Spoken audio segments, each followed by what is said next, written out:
U.S. citizens are not brown or white, black or white. ICE is going to try to kidnap people because they don't care about rights.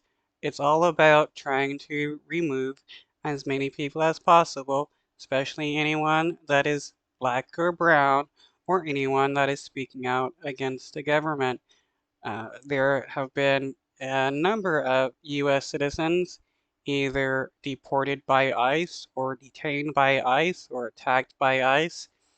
And this is because our government is showing its true colors of being an authoritarian government that does not care about rights, be it a Dem government or a Republican administration. It's all about oppressing people as much as possible. We have a US citizen in Long Island that was stopped and detained by ICE. Uh, Lucky for him, they let him go because there's been several US citizens that have been deported to slave concentration camps. Turn now to a traffic stop that is causing outrage tonight.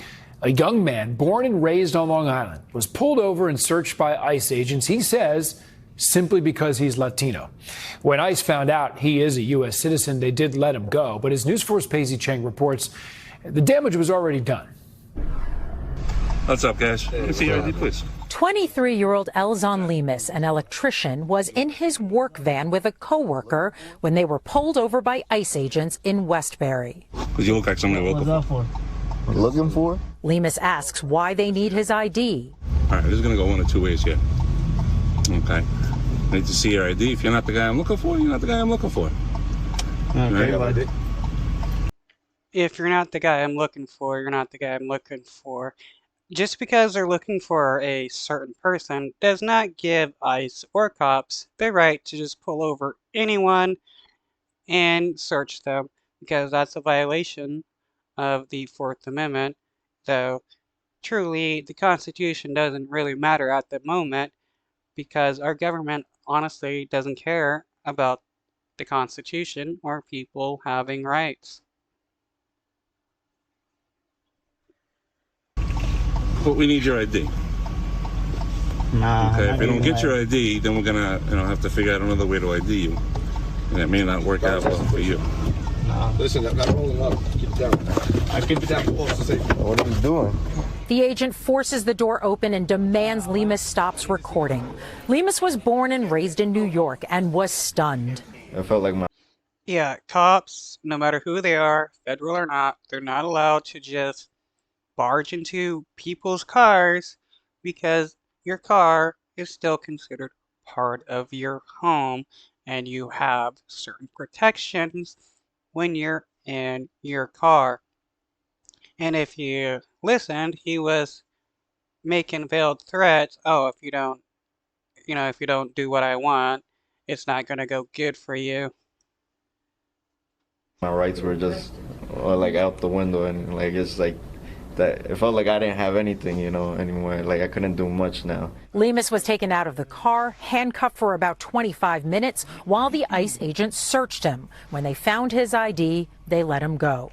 They just left pretty upset because they couldn't take us. Me and my coworker, we were fine. This happening. How is this any different than what Nazis were doing in Nazi Germany, stopping people and asking them for their papers?